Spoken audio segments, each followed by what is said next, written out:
안녕하세요. 김덕용의 바른보험, 바른보상의 바보설계사 김덕용입니다. 제가 이번 영상에서는요, 연금저축보험에 대해서 짤막하게 말씀을 드릴까 합니다. 이 연금저축보험이라고 하면은 직장인분들은 잘 아실 것 같아요. 연말에 무엇을 하죠? 바로 연말정산합니다. 그때 내가 세금을 좀 덜 뱉어내기 위해서 가입하는 대표적인 금융상품이라고 보시면 될 것 같아요. 그래서 많은 분들이 연금저축보험을 가입을 하고 있고, 최근 몇 년 사이에서는 연금저축펀드도 많이 가입하시고 계시고, IRP 퇴직연금 계좌도 개인적으로 가입해서 또 운영하시는 분들도 있고, 이게 다양한데요. 이 중에서 이 연금저축보험을 가입하시는 분들이 좀 주의를 했으면 하는 부분이 있어서 이번 영상에서 좀 제가 다뤄볼까 합니다. 자, 그 중에 하나가 일단 먼저 아셔야 되는 게 납입 한도가 변경이 됐죠. 이제 그 세액공제 혜택을 받을 수 있는 납입 한도가 좀 올라갔습니다. 기존에는 얼마였죠? 400이었죠. 물론 그 과거에는 300이었어요. 그래서 300에서 400으로 늘어났는데 이제 400에서 얼마까지 늘어났죠? 600만 원까지 늘어났습니다.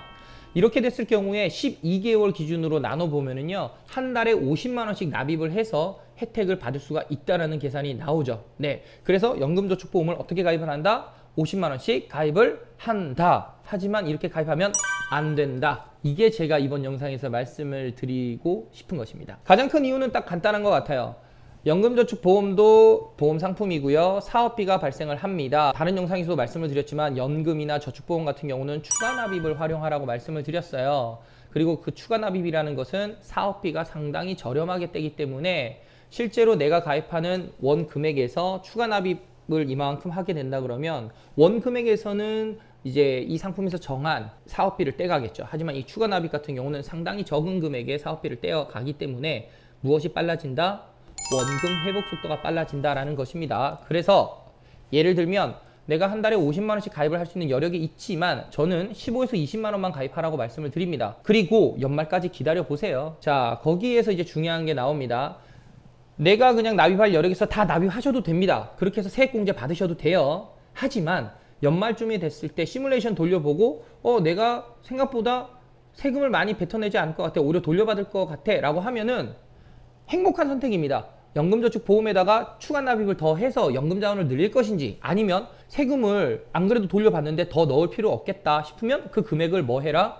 다른 데다가 투자를 해라 라고 말씀을 드립니다. 적금이 됐든 예금이 됐든 아니면 뭐 또 다른 펀드 상품이 됐든 뭐 여러 가지잖아요. 그렇게 활용할 수 있다라는 거에 대해서 좀 말씀을 드리려고 하는 겁니다. 상담 현장에서 제가 많은 분들을 만나뵈면서 연금저축보험을 가입한 증권을 보게 되는데 항상 이 납입 한도를 채우시는 분들이 생각보다 많으세요. 그리고 당연히 세액공제 받으니까 손해보는 거라고 생각을 안 하시고 해서 큰 고민 없이 이제 하시는데, 그것도 잘 하신 건 맞습니다. 그렇게 해서 유지만 잘 하면은요, 내가 노후에 충분히 나한테 어느 정도의 보답은 해줍니다. 하지만 몰랐으면 몰랐어도 이제 안 이상 그러지 말자라는 게 바로 추가 납입에 대한 부분을 제가 지적을 하는 건데, 그렇게 하지 마시고 이제부터는 내가 가입하는 금액을 좀 줄이시고요, 나머지 차익분만큼은 추가 납입을 하거나 또는 세금을 내가 덜 뱉어내게 되거나 돌려받게 된다 그러면 그 부분을 연금저축보험이 아니라 다른 상품에다가 투자하는 것도 좋지 않나. 그 이유는 사업비 때문이라고 보시면 될 것 같아요. 그리고 연금저축 같은 경우는 말 그대로 내가 나중에 연금으로 다시 이제 받게 되면은 이걸 납입하는 동안은 우리가 세액공제 혜택을 받았잖아요. 그렇기 때문에 연금을 추후 수령을 할 때는요, 이게 비과세가 아니라 5.5%의 연금소득세를 납입을 하게 됩니다. 무조건 이게 추가 납입해서 좋다라고도 또 볼 수도 없는 거예요. 그러니까 나의 상황에 맞아야 되는 거니까 이 추가 납입이라는 거를 꼭 기억을 하시고 연말에 한번 뱉어내야 되는 세금이 있는지 없는지도 확인해서 선택의 문제 보셔서 이걸 운영하시면은 그래도 가입하신 분들 입장에서는 제가 봤을 때는 일석이조의 효과를 충분히 볼 수 있지 않을까 싶습니다. 연말정산 같은 경우는 사람들마다 어떤 상품을 가입해서 어떻게 나는 혜택을 보고 있어, 이거에 대해서 그 각자의 가치관에 따라서 이 상품이 좋다고 얘기하시는 분들도 있고 아니다라고 얘기하시는 분들이 있어요. 사실 정답은 없습니다.